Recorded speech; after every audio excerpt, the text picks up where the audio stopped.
Bismillahirrahmanirrahim. Assalamualaikum warahmatullahi wabarakatuh.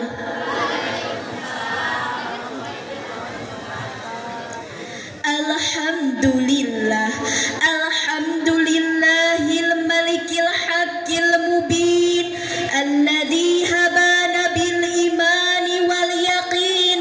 Allahumma sholli ala sayyidina Muhammadin khatamil anbiya'i wal mursalin wa ala alihi at-tayyibin wa ashabihil akhyari ajmalin wa man tabi'ahum bi ihsanin ila yaumiddin.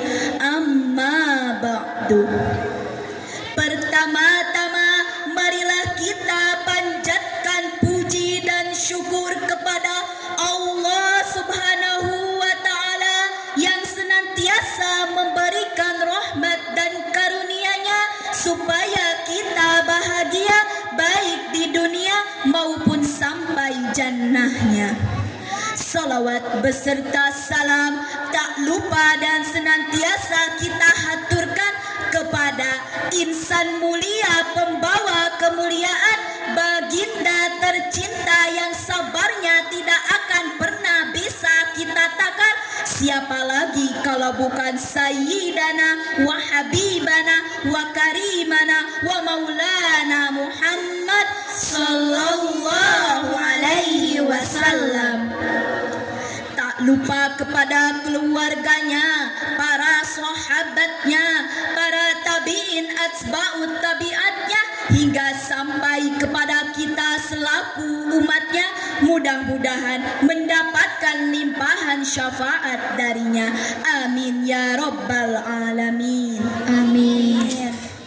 Hadirin wal hadirah rahimakumullah. Syekh Ja'far Al-Barzanji di dalam kitab Al-Barzanji Lima Maulidin Nabi mengatakan, Muhammad adalah manusia tetapi lain dari manusia. Beliau laksana batu intan permata, sedangkan kita hanya batu biasa. Ungkapan tersebut menggambarkan kepada kita bahwa tidak ada satupun figur yang paling luhur, manusia paling mulia, tokoh yang harus dicontoh, pribadi yang patut diteladani, bahkan individu yang wajib ditiru selain Nabi Muhammad sallallahu alaihi wasallam.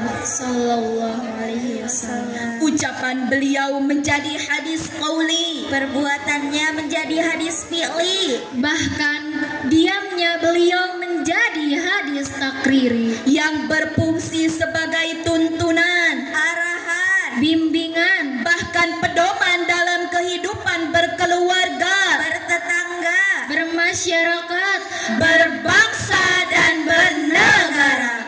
Namun sayang, umat Islam saat ini seperti kehilangan arah tuntunan dan bimbingan hidup.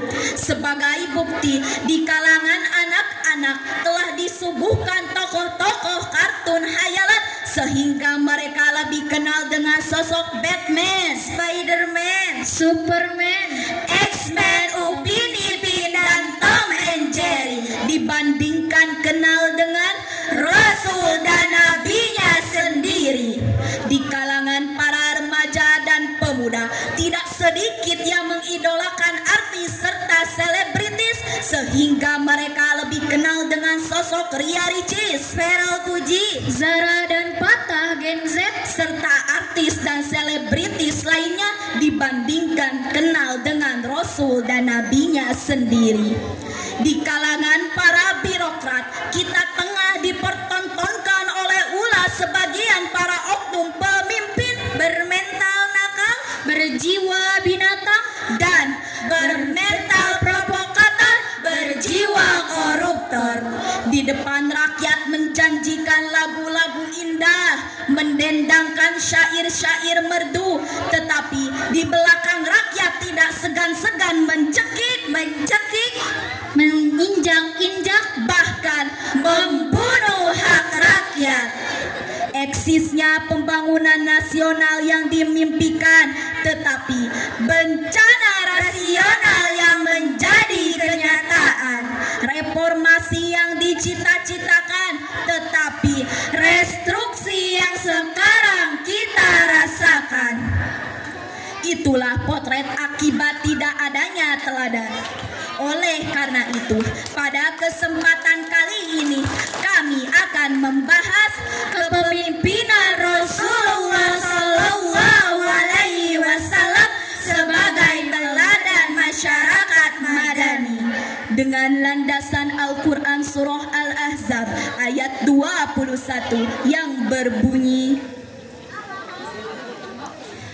A'udzu billahi minasyaitonir rajim.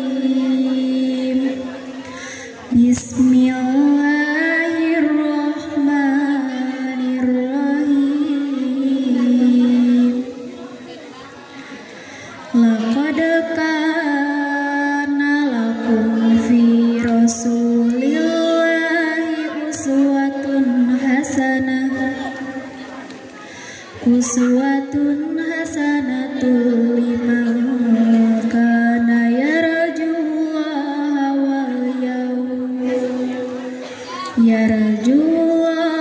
wal yawmal akhir wa dzakarallaha katsiran.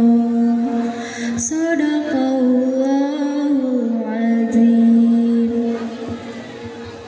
Aku berlindung kepada Allah dari godaan-godaan setan yang terkutuk dengan menyebut nama-Mu ya Allah yang Maha Pengasih lagi Maha Penyayang.